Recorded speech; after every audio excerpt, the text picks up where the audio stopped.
Manakah yang lebih baik, miskin yang bersabar ataukah kaya yang bersyukur? Manusia telah banyak membicarakan masalah ini dari kedua sisi, juga menulis karya tentangnya dari kedua belah pihak. Para fuqaha, orang-orang miskin, orang-orang kaya, dan ahli hadis serta tafsir juga telah membicarakannya karena cakupan makna dan hakikatnya untuk kemaslahatan seluruh manusia. Mereka menyampaikan dari Imam Ahmad dua riwayat yang Abu Al-Hasan sebutkan dalam kitab At-Tamam. Dia berkata, masalah orang miskin lebih utama daripada orang kaya yang bersyukur, menurut salah satu dari dua riwayat. Sedangkan riwayat kedua berkata, orang kaya yang bersyukur lebih utama. Dan ini adalah pendapat sebagian ulama, di antara mereka adalah Ibnu Qutaibah. Syekhul Islam Ibnu Taimiyah rahimahullah ta'ala pernah ditanya tentang masalah ini, dan beliau menjawab, banyak kalangan mutaakhirin yang berselisih pendapat tentang orang kaya yang bersyukur dan orang miskin yang bersabar. Siapa yang lebih utama? Pendapat pertama dikuatkan oleh sekelompok ulama dan ahli ibadah.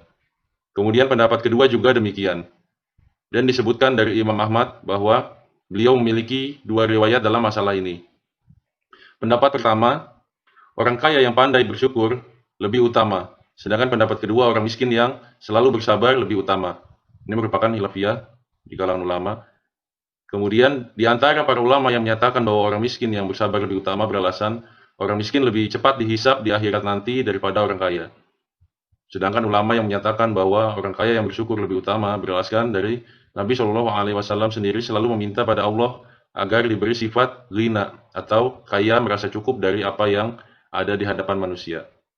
Selain itu, menurut ulama, kaya yang bersyukur, walaupun lama proses hisabnya, tetapi akan mendapatkan tingkatan surga yang lebih tinggi. Jika kita disodori dua pilihan ini, mungkin akan banyak di antara kita yang mengambil pilihan kedua, yaitu kaya yang bersyukur. Karena secara naluri, kita lebih siap untuk menikmati kekayaan dibandingkan dengan menderita kemiskinan. Antara Nabi Ayub alaihi salam dengan Nabi Sulaiman alaihi salam. Dalam perjalanan panjang sejarah kehidupan manusia, Allah telah menciptakan dua tipe manusia di atas agar dijadikan panutan bagi masyarakat generasi berikutnya. Allah ciptakan Nabi Ayub sebagai sosok yang dikenal sangat penyabar di tengah ujian yang sangat berat yang beliau alami.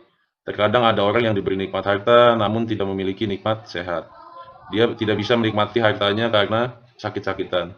Sebaliknya, ada yang diberi nikmat sehat walafiat tetapi tidak memiliki harta. Ketika dia menginginkan untuk menikmati banyak hal namun tidak bisa terwujud karena hartanya tidak cukup untuk menjangkaunya. Yang terjadi pada Nabi Ayub, beliau mendapatkan kedua-duanya. Beliau menderita kemiskinan sangat parah, kemudian juga sakit fisik yang sangat mengenaskan. Allah sebutkan doa Nabi Ayub alaihi salam dalam Quran surat Shad ayat 41. Ingatlah hamba kami Ayub ketika dia berdoa memanggil Robnya, sesungguhnya setan menimpakan kemudaratan kepada dengan nus dan azab. Sebagian ahli tafsir menyebutkan makna dari nus yaitu musibah sakit yang beliau derita, sedangkan makna azab yaitu musibah yang membersihkan semua harta dan juga anaknya. Sebelumnya Nabi Ayub adalah orang yang soleh yang sangat kaya. Hartanya melimpah dan memiliki banyak anak.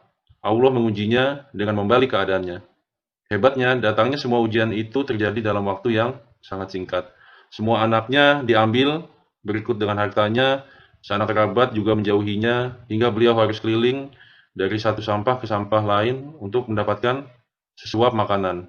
Sampai akhirnya beliau sakit parah, tidak ada bagian kulit seluas titik jarum yang sepi dari penyakit pada kulit beliau. Semua orang menjauhinya, selain itu satu istrinya tetap setia mendampinginya karena imannya kepada Allah Subhanahu wa taala. Semoga Allah meridhoi istri Nabi Ayub. Menurut catatan dari Ibnu Katsir rahimahullah taala, ini terjadi selama 18 tahun. Di sisi lain, Allah ciptakan Nabi Sulaiman alaihi salam sebagai sosok yang dikenal sangat pandai bersyukur. Di tengah melimpahnya fasilitas dunia yang beliau miliki, beliau menjadi raja yang kekuasaannya meliputi alam manusia, jin, dan binatang. Itulah doa beliau yang Allah kabulkan, sehingga beliau menjadi penguasa paling top di antara manusia. Dalam Quran Surat Shad ayat 35, Sulaiman berdoa, "Wahai Robku, berikanlah aku kerajaan yang tidak layak untuk dimiliki oleh seorang pun sesudahku. Sesungguhnya Engkau Zat yang Maha Pemberi. Dua model manusia ini, Nabi Ayub dengan Nabi Sulaiman, Allah sandingkan ceritanya dalam Quran surat Shod, antara ayat 30 sampai dengan ayat 44. Dan keduanya, baik Nabi Ayub alaihissalam maupun Nabi Sulaiman alaihissalam, Allah sebut di akhir cerita, yaitu dia, Sulaiman dan Ayub, adalah sebaik-baik hamba. Sesungguhnya dia orang yang suka bertaubat. Quran surat Shod ayat 30 dan ayat 44. Artinya, baik miskin yang bersabar maupun kaya yang bersyukur, di sisi Allah statusnya sama-sama sebagai hamba yang baik. Tinggal selanjutnya siapa yang lebih bertakwa di antara mereka. Itulah yang terbaik. Allah Subhanahu wa taala berfirman dalam Quran surat Al-Hujurat ayat 13, sesungguhnya orang yang paling mulia di sisi Allah di antara kalian adalah orang yang paling bertakwa. Kemudian dalam surat lain Allah Subhanahu wa taala juga berfirman dalam Quran surat An-Nisa ayat 135, jika dia yang bertakwa, kaya ataupun miskin, maka Allah lebih mengetahui kemaslahatan atau kebaikannya. Dalam Sahih Bukhari dan Muslim, terdapat riwayat dari Abu Hurairah radhiyallahu anhu, ada yang mengatakan kepada Nabi Shallallahu alaihi wasallam, "Wahai Rasulullah, siapakah manusia yang paling mulia?" Beliau Shallallahu alaihi wasallam menjawab, "Yang paling bertakwa." Sosok Nabi Muhammad Shallallahu alaihi wasallam. Beliau merupakan uswatun hasanah bagi umat manusia. Satu-satunya manusia yang hidupnya dijadikan sumpah oleh Allah Subhanahu wa taala ketika Allah menceritakan mengenai kejahatan kaum Sodom. Allah bersumpah menyebut demi umurmu dalam Quran surat Al-Hijr ayat 72. Demi umurmu Muhammad, sesungguhnya mereka mabuk dalam kesesatan. Allah bersumpah demi umur, kehidupan dan keberadaan Nabi Muhammad Shallallahu alaihi wasallam di dunia. Ibnu Katsir rahimahullah taala menyebutkan riwayat dari keterangan Ibnu Abbas radhiyallahu anhu, belum pernah Allah menciptakan dan menumbuhkan manusia yang lebih mulia daripada Nabi Muhammad Shallallahu alaihi wasallam. Aku belum pernah mendengar Allah bersumpah dengan kehidupan seorang pun selain beliau. Diambil dari tafsir Ibnu Katsir. Kemudian dalam urusan syukur dan sabar, Nabi Muhammad Shallallahu alaihi wasallam mengumpulkan akhlak Nabi Ayub sekaligus akhlak Nabi Sulaiman. Beliau kaya yang bersyukur sekaligus miskin yang bersabar. Anas bin Malik radhiyallahu anhu menceritakan bahwa Rasulullah Shallallahu alaihi wasallam tidak pernah diminta untuk kemaslahatan Islam kecuali beliau pasti memberinya. Hingga suatu ketika datang seorang kepala suku, kemudian beliau Nabi Muhammad Shallallahu alaihi wasallam memberikan kambing sebanyak 1 lembah kepada orang ini, kepada kepala suku tadi. Spontan dia, kepala suku tadi, pulang ke sukunya dan mengatakan, "Wahai kaumku, masuklah ke dalam Islam, karena Muhammad memberikan hartanya layaknya orang yang tidak takut miskin." Hadis riwayat Muslim nomor 6160.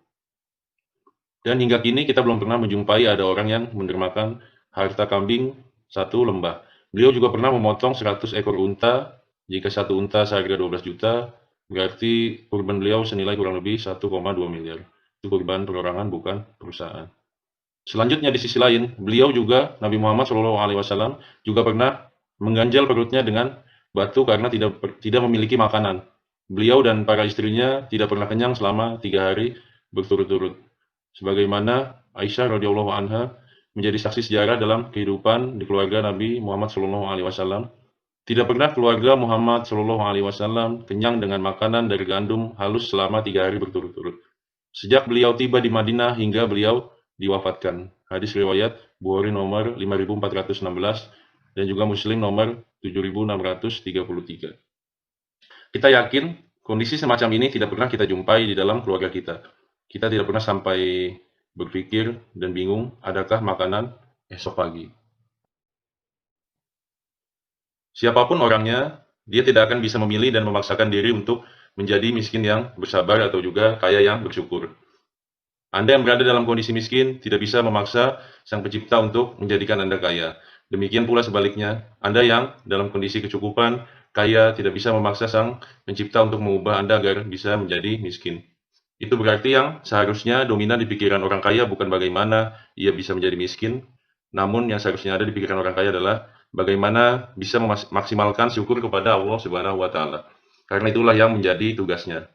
Dan kondisi sebaliknya, seharusnya yang fokus di pikiran orang miskin bukan bagaimana dia atau orang miskin tadi bisa menjadi kaya, namun yang dia pikirkan bagaimana dia bisa ridho dengan ketetapan Allah dan juga bersabar. Karena itulah tugasnya. Sebagaimana kisah rezeki mengejar Abdurrahman bin Auf radhiyallahu anhu. Dari hadis riwayat Ibnu Hibban, Nabi Shallallahu alaihi wasallam berkata, "Kalaulah anak Adam lari dari rezekinya untuk menjalankan perintah Allah sebagaimana ia lari dari kematian, niscaya rezekinya akan mengejarnya sebagaimana kematian itu akan mengejarnya."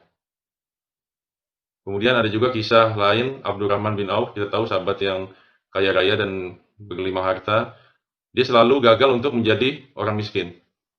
Ada kisah bisnis Abdurrahman bin Auf radhiyallahu anhu yang membeli kurma busuk. Suatu ketika Rasulullah Shallallahu alaihi wasallam berkata, Abdurrahman bin Auf akan masuk surga terakhir karena terlalu kaya. Ini karena orang yang paling kaya akan dihisap lebih lama. Kemudian mendengar hal tersebut, Abdurrahman bin Auf radhiyallahu anhu berpikir panjang, kemudian berpikir bagaimana agar ia bisa kembali menjadi orang miskin supaya dapat memasuki surga lebih awal. Setelah perang Tabuk, kurma di Madinah yang ditinggalkan sahabat menjadi busuk, lalu harganya jatuh. Abdurrahman bin Auf pun menjual semua hartanya, kemudian memborong semua kurma busuk milik sahabat tadi dengan kurma yang bagus. Semuanya bersyukur, alhamdulillah, karena kurma tadi yang dikhawatirkan tidak laku, tiba-tiba laku dan laris karena diborong semuanya oleh Abdurrahman bin Auf. Sahabat lain pun gembira sebab semua dagangannya laku. Abdurrahman bin Auf pun juga gembira karena ia berharap akan jatuh miskin dengan membeli kurma busuk tersebut.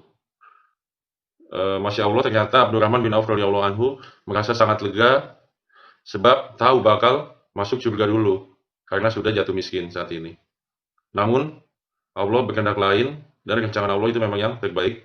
Tiba-tiba datang utusan dari Yaman membawa berita bahwa Raja Yaman mencari kurma busuk. Rupa-rupanya di Yaman sedang berjangkit wabah penyakit menular dan obat yang sesuai dan mujarab adalah kurma busuk tadi. Kemudian utusan Raja Yaman berniat memborong semua kurma Abdurrahman bin Auf radhiyallahu anhu dengan harga 10 kali lipat dibandingkan harga kurma yang beliau beli. Allahu Akbar ya. Mungkin orang lain berusaha keras siang malam agar menjadi kaya, tapi sebaliknya, sahabat Nabi Abdurrahman bin Auf radhiyallahu anhu berusaha keras agar menjadi miskin tetapi selalu gagal. Sehingga benarlah firman Allah Subhanahu wa taala dalam Quran surat Az-Zariyat ayat 22, "Wahai manusia, di langit ada rezeki bagimu, juga semua karunia yang dijanjikan pada kamu." Jadi banyak memberi rezeki itu datangnya dari kurma yang bagus atau yang busuk. Ternyata Allah Subhanahu wa taala lah yang memberi rezeki, bukan dari kurma yang bagus atau yang busuk tadi. Adapun ibrah atau pelajaran dari kisah ini sangat menarik ya. Sebab hal ini harus membuat kita yakin bahwasanya rezeki itu datangnya dari Allah Subhanahu wa taala. Seperti juga yang dinasihatkan oleh cucu Nabi Muhammad SAW, Hasan bin Ali radhiyallahu anhu, diambil dari Kanzul Umal, bahwa siapa yang pasrah terhadap pilihan terbaik yang Allah berikan kepadanya, dia tidak berangan-angan untuk menggapai sesuatu yang lain. Bukan berarti kita memotivasi orang miskin agar tetap jadi miskin ya, atau tidak bekerja, atau tidak berusaha, bukan. Tetapi ini menjelaskan bahwa tugas orang miskin di saat kondisi miskinnya tersebut, yaitu ridho dan bersabar. Begitu juga sebaliknya. Kemudian mukmin antara sabar dan syukur. Inilah tabiat setiap muslim sejati. Mereka tidak pernah lepas dari dua tugas itu, antara bersyukur ketika mendapat nikmat dan juga bersabar ketika mendapat musibah. Bahkan tabiat ini membuat Nabi Shallallahu alaihi wasallam terheran dengan mukmin sejati tersebut. Dalam sebuah sabdanya, beliau Nabi Muhammad Shallallahu alaihi wasallam memuji orang yang beriman.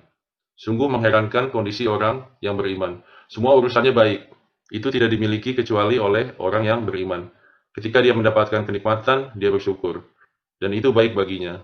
Dan ketika dia mendapatkan musibah, dia bersabar. Dan itu juga baik baginya. Hadis riwayat Muslim nomor 7692 dan Ibnu Hibban nomor 2896.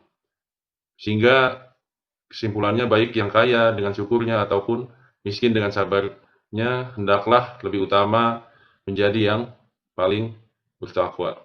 Itulah pendapat yang paling kuat. Demikian, semoga bermanfaat. Wallahu a'lam bishawab. Jangan lupa untuk klik tombol like, subscribe, dan juga share video ini. Semoga menjadi amal jariah untuk kita semua. Subhanakallahumma wa bihamdik. Asyhadu an la ilaha illa anta, astaghfiruka wa atubu ilaik. Assalamualaikum warahmatullahi wabarakatuh.